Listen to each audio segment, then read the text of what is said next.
살다 보면 대담무쌍해져야 하는, 위험을 무릅쓰고 용감하게 행동해야 할 때가 있습니다.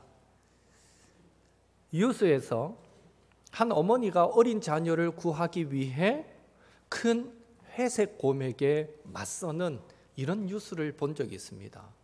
만약 거기에 자기 어린 자녀가 없었으면 이 여인은 어떻게 했을까요? 엄마야 하고 도망을 가도 진작에 갔을 텐데, 어린 자녀가 있으니까 어디서 그런 용기가 생기는지 짝대기 하나 들고는 진짜 곰에게 달려드는 거예요. 시민을 지키기 위해 칼을 든 괴한에게 온몸으로 맞서는 경찰관, 한 사람이라도 더 살려내기 위해 불 속으로 뛰어드는 소방관, 모두 담대함과 용기가 필요합니다. 굳이 죽느냐 사느냐의 문제가 아니더라도 사업도, 예술도, 사랑도, 결혼도 모두 담대함이 필요한 것입니다. 용기 있는 자만이 누구를 얻는다가요? 미인을 얻는다. 그냥 있는 말이 아닌 거예요. 담대함이 필요한 겁니다. 매사에 사실 담대함은 필요합니다. 제가 이래 보니 우리 옥토교의 모든 남자분들은 다 담대하고 용기 있는 분들인 것 같습니다. 이 말이 뭔 말인지 모르시면 안 됩니다. 우리의 신앙생활도 예외는 아닙니다. 우리는 믿음과 영성을 계속해서 밀어내는 세상, 우리의 신앙이 신화다, 미신이다, 가짜다, 허구다라고 주장하는 세상에서 살고 있습니다. 이 세상은 하나님을 마치 불필요한 존재나 아예 존재하지 않는 것처럼 취급합니다. 이런 세상에서 우리 그리스도인으로 성도로 살아가기 위해서는 영적인 담대함이 필요한 것입니다. 불신 세상을 향해 하나님이 세상을 만드셨고 사람의 죄가 이 세상을 망쳤으며 이 땅에 오셔서 사시고 죽으시고 부활하신 하나님의 아들 그 예수님을 통해서 하나님이 세상과 화해하셨습니다 라는 이 복음을 전하기 위해서는 세상 앞에 우리 성도는 담대함과 용기가 필요한 것입니다. 우리는 사도행전 3장 4장에서 베드로와 요한에게서 이런 영적인 담대함을 보게 됩니다. 오늘 본문은 나면서 못 걷게 된 사람이 성전 미문에서 구걸하다가 기도하러 올라오던 베드로와 요한을 만나고 걷게 되었다라는 내용입니다. 오늘 본문을 우리는 못 걷는 자를 중심으로도 이해해 볼 수 있고 베드로와 요한을 중심으로도 이해해 볼 수 있습니다. 먼저 못 걷게 된 자를 중심으로 그가 어떻게 하나님의 축복을 받게 되었는가를 묵상해 볼 수 있습니다.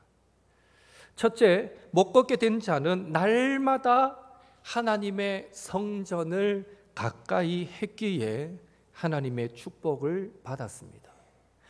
물론 못 걷게 된 자가 성전을 가까이 했던 것은 생계를 위해서입니다. 구걸하기 위해서였습니다. 그러나 중요한 사실은 만약 그가 성전이 아닌 다른 곳에 있었다면 오늘 기도하러 올라가는 베드로와 요한을 만날 수 있었겠는가 하는 것입니다. 분명한 것은 못 걷는 자가 걷게 된 것은 성전 미문에 그가 앉아 있었기에 그가 장애를 가진 자로서 성전에 들어가 함께 예배할 수는 없었지만 날마다 그 성전을 가까이 했기에 마치 가나안 여인이 흉악한 귀신 들린 자신의 딸을 고치기 위해서 예수님께 찾아왔을 때 예수님으로부터 나는 이스라엘 집에 잃어버린 어린 양 외에는 다른 데로 보내심을 받지 않았다. 자녀의 떡을 취하여 개들에게 던짐이 마땅하지 않다라는 냉정한 말씀을 들었지만 옳습니다. 그래도 개들도 주인의 상에서 떨어지는 부스러기는 먹지 않습니까? 하면서 그 예수님께 부스러기 같은 은혜를 구했을 때 예수님께서 그녀의 믿음을 보시고 딸의 병을 고쳐주셨듯이 부스러기 같은 은혜라도 자신에게 주어지기를 기도하는 마음으로 성전 미문에 앉아 있었기에 못 걷는 자는 하나님의 축복을 받을 수 있었던 것입니다. 둘째로 못 걷게 된 자는 믿음의 사람을 만났기에 하나님의 축복을 받았습니다. 수도 없이 많은 사람이 기도 시간만 되면 성전을 드나들었던 것을 생각하면 못 걷게 된 자가 그 많은 사람들 중에 특별히 베드로와 요한을 만난 것은 하나님의 축복이었다라고 말할 수 있습니다. 여러분, 베드로, 요한 어떤 사람입니까? 그들은 예수님의 제자입니다. 그들은 오순절 성령 강림 사건으로 말미암아 성령으로 충만해진 자들입니다. 늘 그들은 기도에 힘썼던 사람입니다. 또한 그들은 생명의 복음을 전하는 자들이었습니다. 결국 못 걷게 된 자는 성전을 가까이 할 때에 하나님께서 그에게 인생의 문제를 해결할 수 있는 축복된 만남, 즉 믿음의 사람을 만나도록 허락해 주셨던 것입니다. 그렇다면 오늘 우리는 삶 가운데 얼마나 성전을 가까이 하며 살아가고 계십니까? 성전을 가까이 한다라는 것은 결국 말씀 앞으로 나아간다, 기도의 무릎을 꿇는다, 하나님을 높여 예배한다라는 의미일진데 얼마나 우리의 삶 가운데 말씀과 기도 가운데 우리는 예배자로 그렇게 하나님께 가까이 나아가고 계십니까? 또한 우리에게는 얼마나 아름다운 믿음의 성도의 교제가 있습니까? 믿음의 사람, 기도의 사람, 감사의 사람, 순종의 사람, 헌신의 사람, 사랑의 사람, 특별히 예수님을 닮은 사람, 그런 사람을 우리는 얼마나 우리 곁에 두며 그들과 교제하며 살아가고 계십니까? 믿음의 사람을, 감사의 사람을, 사랑의 사람을, 예수님 닮은 사람을 곁에 두고 교제한다는 그 자체가 하나님 주시는 큰 축복인 줄로 믿습니다. 왜 그렇습니까? 아브라함처럼 믿음의 사람이 곧 하나님의 축복이 흘러오는 축복의 통로가 되기 때문입니다. 지금까지 지내온 것도 주님의 은혜인 줄 믿습니다. 앞으로 살아갈 동안 더 큰 하나님의 도우심과 인도하심 가운데 거하기 위해서라도 날마다 교회를 가까이 하시고 날마다 모이기에 힘쓰시고 말씀과 기도의 시간을 놓치지 마심으로 늘 하나님과 가까이 하시는 우리 성도님들이 되시기를 예수님의 이름으로 축원합니다.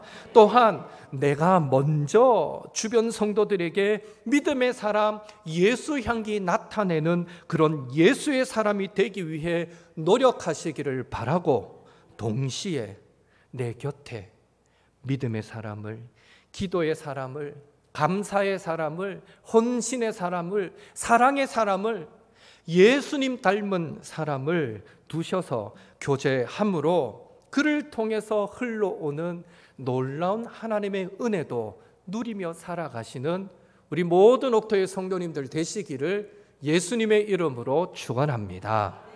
그런 의미에서 이 시간 이렇게 서로에게 인사합시다. 믿음의 사람, 예수 닮은 사람이 되겠습니다. 내가 축복의 통로가 되기를 원한다는 의미에서 이렇게 믿음의 사람, 예수 닮은 사람이 되겠습니다. 이렇게 한번 인사하겠습니다. 예. 설마 되십시오 이렇게 인사하신 분 없지요? 예. 내만 되면 돼요. 내 옆에 사람이 뭐 변하지 않든지 왜든지 상관없어요. 내만 변하면 돼요. 내가 믿음의 사람, 예수 닮은 사람이 되면 우리 교회는 은혜로운 교회, 사랑 넘치는 교회, 천국과 같은 교회가 될 줄로 믿습니다. 우리는 지금까지 이 못 걷게 된 자를 중심으로 그가 어떻게 은혜 받았는지를 나누었는데요. 이제는 베드로와 요한을 중심으로 한번 묵상해 보겠습니다. 베드로와 요한, 그날도 어김없이 제9시 기도 시간에 맞추어서 성전에 기도하러 올라가고 있었습니다. 유대인들은 전통적으로 하루에 3번, 제3시, 6시, 9시, 현대 시간으로 치면 오전 9시, 낮 12시, 오후 3시 이렇게 3번 성전에 가서 기도했습니다. 지금 베드로가 제9시 기도 시간에 성전으로 올라갔다 했으니까 오후 3시 그날의 마지막 기도 시간에 베드로와 요한은 성전으로 올라가고 있었습니다. 2절에 보니 나면서부터 못 걷게 된 자를 사람들이 날마다 성전 미문에 두었다라고 기록하고 있는데요. 그 기록을 볼 때에 베드로와 요한은 이미 못 걷는 사람의 존재를 알고 있었다라고 우리는 말할 수 있습니다. 하루에 3번씩 기도하러 매일같이 성전을 드나드는데 어떻게 그 성전 미문 앞에서 구걸하는 그 사람을 모를 수 있겠습니까? 그런데 여러분, 왜 다른 날은 아니고 그날 베드로와 요한이 그 못 걷게 된 자를 주목했을까요? 왜 다른 날은 아니고 그날 베드로와 요한을 통해서 그에게 치유의 기적이 나타났던 것일까요? 그것은 그날 하나님의 영 성령님께서 베드로와 요한으로 하여금 나면서 못 걷게 된 사람을 주목하도록 그날따라 그 사람이 베드로와 요한의 눈에 확 들어오도록 성령님께서 인도하셨기 때문입니다. 그리고 그날 성령님께서 그가 요구하는 것보다 이 구걸하는 자가 뭘 요구했겠어요? 한 푼이라도 얻을까? 그가 요구하는 건 큰 게 아니었어요. 그냥 동전 한 입, 2입 정도였습니다. 그런데 성령님은 그가 요구하는 것보다 훨씬 더 큰 것을 주도록 베드로를 감동시키셨기 때문입니다. 그런데 이런 성령님의 감동케 하시는 역사만큼이나 중요한 것이 하나 더 있는데 그것은 그 성령님의 음성에 순종하는 것이고 그 성령님의 음성에 순종하기 위해서 성령님의 그 임재하심과 능력을 신뢰하는 그 믿음의 담대함을 소유해야 한다라는 것입니다. 사실 베드로와 요한이 성령님의 인도하심에 순종하는 일은 쉬운 일이 아니었습니다. 생각해 보십시오. 지금 이 사람은 나면서부터 걷지 못한 사람입니다. 지금껏 성전을 드나들면서 그 사람을 볼 때에 한 번도 저 사람이 걸을 수 있다고 생각해 본 적도 없었습니다. 그런데 이제껏 그 사람을 지나칠 때는 아무런 감동을 주시지 않다가 그날따라 갑자기 성령님께서 베드로와 요한에게 그 마음에 감동을 주셔서 그를 주목하게 만드신 것입니다. 그 순간 베드로와 요한에게 주어진 그 성령의 감동케 하심은 나사렛 예수 그리스도의 이름으로 명하노니 일어나 걸으라 하고 그 사람의 오른손을 붙잡고 일으키는 것이었습니다. 이게 성령께서 그 마음에 주신 감동입니다. 동시에 인간적인 경험과 지식에 근거한 생각은 과연 이 사람이 걸을 수 있겠는가 하는 의심이었을 것입니다. 물론 사도행전 2장 43절에 보면 이미 사도들을 통해서 놀라운 기사와 이적과 표적이 나타났다라고 성경은 기록하고 있습니다. 그러나 그럼에도 불구하고 나면서부터 못 걷게 된 사람을 걷게 만드는 일, 즉 선천적 장애인을 치유하는 그 일은 귀신을 쫓아내고 병든 자를 고치는 그런 일에 비하면 그 일은 메시아, 구원자나 가능했던 그런 일이었던 것입니다. 실제로 구약에 메시아가 오시면, 구원자가 오시면 그가 하는 대표적인 일이 못 걷는 자를 걷게 하고 듣지 못한 자를 듣게 만들고 보지 못한 자를 보게 만든다는 겁니다. 이거는 사람의 힘으로는 고칠 수 없는 일이라고 아예 전제해버리는 겁니다.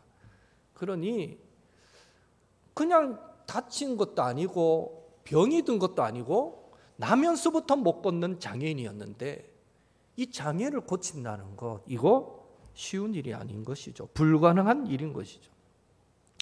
따라서 지금 베드로와 요한에게는 두 가지 선택지가 있습니다. 하나는 그 순간에 성령께서 감동을 주시는 그 순간에 아무리 생각해도 이거는 좀 아닌 것 같아 하면서 자신의 경험과 지식에 근거한 그 생각을 붙들어 성령님의 그 감동하시는 그 마음을 무시하고 그냥 성전에 기도하러 올라가는 것입니다. 그리고 다른 하나는 아멘, 믿습니다 하면서 믿음의 담대함으로 결단하여 그 성령님의 감동하심에 순종하여 예수의 이름으로 명하노니 일어나 걸으라 하고 그를 붙잡아 일으키는 것입니다.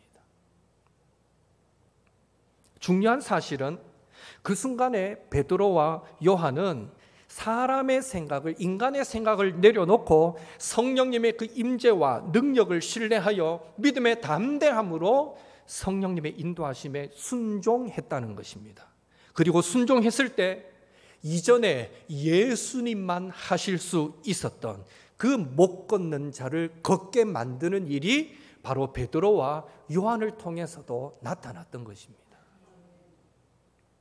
이후에 사도행전 4장에 보면 베드로와 요한이 유대교 지도자들 앞에서 신문을 받는 장면이 나옵니다. 이때도 마찬가지죠. 나면서부터 못 걷게 된 자가 고침을 받자 사람들이 놀라죠. 막 그 기적을 보고 사람들이 베드로, 요한 주변으로 몰려듭니다. 이때 베드로는 기회다 싶어서 그 기회를 놓치지 않고 모여든 사람에게 예수님이 십자가에 못 박히셨다가 부활하신 메시아이고 구원자이시며 바로 이 사람은 그 예수님의 이름으로 치유받았다라고 그 순간에 복음을 전하게 됩니다. 바로 그것 때문에 베드로와 요한은 유대 지도자들에게 붙들려 감옥에 갇히게 되었던 것이죠. 왜 그렇습니까? 유대교의 입장에서는 예수님은 그저 정죄받은 이단자에 불과했기 때문입니다. 그 이단자의 이름으로 못 걷는 사람을 고치고 그 이단자 예수님이 부활하신 메시아 구원자다라고 전했으니 당연히 붙들려 감옥에 갈 수밖에 없었던 것입니다. 이튿날 이 관원과 장로와 서기관들이 베드로와 요한을 세웠습니다. 신문을 합니다. 여러분, 베드로와 요한이 신문을 받던 그 장소는 바로 예수님께서 신문을 받던 자리이기도 합니다. 바로 그 장소는 베드로가 나 저 사람 몰라요 하고 3번이나 부인했던 장소이기도 합니다. 그러니 바로 그 공회 앞에 서는 것만으로도 베드로와 요한은 두려울 수밖에 없었을 것입니다. 갑자기 그때의 트라우마, 막 상처가 막 떠오르는 그런 자리였을 것입니다. 또한 관원과 장로와 서기관들은 이 베드로와 요한에게 유죄 혹은 무죄의 판결을 내릴 수 있는 권한이 있었습니다. 특별히 유대 지도자들은 예수님의 이름으로 행하는 것을 가장 싫어했고 그런 사람들의 입을 틀어 막는 데 관심을 가졌던 권력자들이었다라는 사실도 잘 알고 있었습니다. 그러니 베드로와 요한이 공회 앞에 섰을 때에 인간의 경험과 지식에 근거한 생각은 가능한 이 종교 지도자들의 심기를 불편하게 만들지 않는 것이 우리에게 유리하겠고, 위기를 모면하기 위해서는 가능한 우리가 행한 일이 예수의 이름과 무관하다라고 주장하는 것이 더 좋겠다라는 생각이었을 것입니다. 반면 성령님의, 그 순간에 성령님의 감동케 하심은 바로 이렇게 선포하는 것이었습니다. 사도행전 4장 10절 12절 같이 읽겠습니다. 너희가 십자가에 못 박고 하나님이 죽은 자 가운데서 살리신 나사렛 예수 그리스도의 이름으로 이 사람이 건강하게 되어 너희 앞에 섰느니라.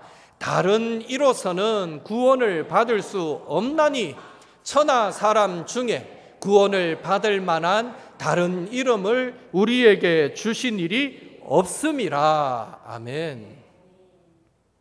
중요한 사실은 그 순간 베드로와 요한의 반응은 거의 혁명적이었다라고 말할 수 있습니다. 그들은 인간적인 방법으로 위기를 모면하려고 하지 않았습니다. 성령님의 임재와 그 능력을 신뢰하여 믿음의 담대함으로 성령님의 인도하심에 순종하여 죽으면 죽으리라 라는 각오로 종교 지도자들에게 정면으로 맞섰던 것입니다. 그리고 성령님의 그 인도하심에 순종하여 예수의 이름을 높이고 그 복음을 선포하였을 때에 종교 지도자들은 베드로와 요한을 위협하여 풀어주는 것 외에는 아무것도 할 수 없었습니다. 오히려 그 일을 지켜본 모든 사람들이 하나님께 영광을 돌리게 되었습니다. 믿음의 담대함으로 순종할 때 하나님께서 그렇게 역사해 주신 것입니다. 우리는 이런 베드로와 요한의 모습을 보면서 그리스도인의 삶, 예수님의 증인의 삶을 살기 위해서 성도는 날마다 성령으로 충만해야 한다라는 사실을 깨닫게 됩니다. 성령 충만할 때 베드로와 요한이 어느 날 성전 미문에서 구걸하던 자를 주목해서 보게 된 것처럼 우리도 성령 충만할 때 평소 눈에 잘 띄지 않던 그 사람이 눈에 들어오게 되고, 또 그 사람의 영적인 상태가 느껴지게 되고, 그 사람의 영혼에 대한 긍휼히 여기는 마음이 우리 안에 생기게 되고, 그래서 사랑하고 기도하고 섬기게 되는 것입니다. 성령 충만할 때 베드로와 요한이 유대 지도자들의 위협 앞에서 담대히 예수님을 전했던 것처럼 우리도 우리의 신앙을 가짜라고, 우리의 신앙을 허구라고 무시하는 세상 앞에서 믿음의 담대함을 잃지 않게 되는 것입니다. 성령 충만할 때 우리는 환경과 상황에 지배당하지 않게 되는 것입니다. 그래서 갑자기 예수님을 전하고 싶은 마음이 생길 때 여기서 뭘 또 전해가 아니라 그 마음을 주실 때 기꺼이 그 자리에서 순종할 수 있게 되는 것입니다.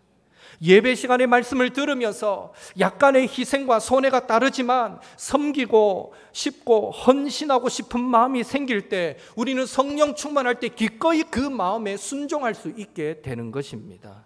성령 충만할 때 우리가 찬양하고 기도하면서 우리의 마음에 주님께서 채워주시는 평안, 기쁨, 소망, 그것을 붙들고 우리는 승리하게 되는 것입니다. 그리고 성령 충만할 때 베드로와 요한을 통해 못 걷는 자가 걸음으로 그가 하나님께 영광 돌리게 되고, 또 많은 유대 지도자들의 위협 속에서 풀려나는 것을 통해 그것을 본 많은 사람이 하나님께 영광 돌리게 된 것처럼 우리도 성령 충만함으로 살아갈 때 우리를 통해 주변 사람들이 하나님께 영광 돌리게 되는 것입니다. 저와 여러분이 이런 성령 충만한 예수님의 제자들이 될 수 있기를 예수님의 이름으로 축원합니다. 함께 기도하겠습니다. 기도하실 때 이렇게 기도합시다. 날마다 교회를 가까이 하고 모이기에 힘쓰고 말씀과 기도로 하나님을 가까이 하는 성도 되게 하옵소서. 믿음의 사람, 기도의 사람, 감사의 사람, 헌신의 사람, 사랑의 사람, 예수 닮은 사람이 되어서 서로에게 축복의 통로가 되게 하옵소서. 성령 충만하여 날마다 그리스도인의 삶, 그리고 예수님의 증인된 삶을 살게 하옵소서. 성령 충만하여 영혼을 사랑으로 섬기고 우리의 신앙을 위협하는 세상 앞에 담대함을 잃지 않으며 헌신하기에 주저하지 않고 하나님께 영광 돌리는 삶을 살게 하옵소서. 하나님, 나를 성령으로 충만케 역사하여 주옵소서.